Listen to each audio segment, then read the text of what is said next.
Hi y'all, this is Diane Sanders at Sanders Family Real Estate. Again, here today with some more buyer tips.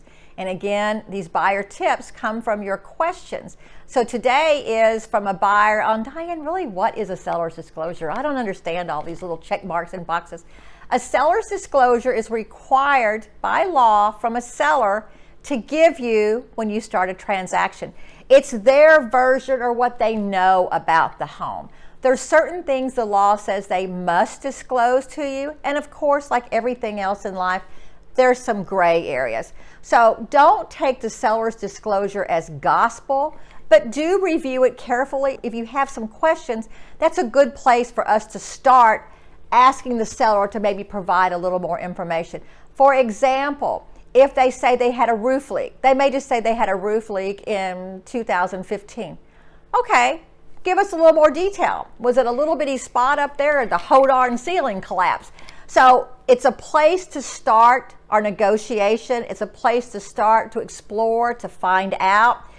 Sometimes if we're concerned the seller may not be completely honest with you, talk to neighbors. There's nothing wrong with talking to neighbors. You can also explore some other sites. Maybe you're thinking the house flooded. How do I know if the house flooded or not? This seller says it didn't flood.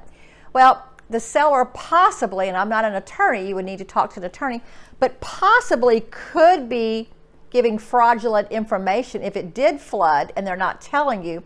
But a real good source is the neighbors. The neighbors love to talk. So anything on a seller's disclosure that you're a little unsure of, talk to the neighbors. And then regarding some other items, some smaller items, it may not be that important. When was the faucet in the sink replaced? You may not need to know that, or it may not be that important to you.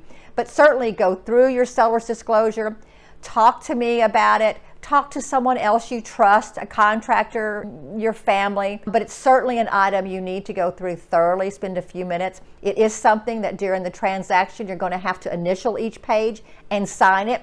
Keep in mind you're not signing that you agree with it, you're signing that you acknowledge receipt of it. Again, this is Diane Sanders. Thanks for joining.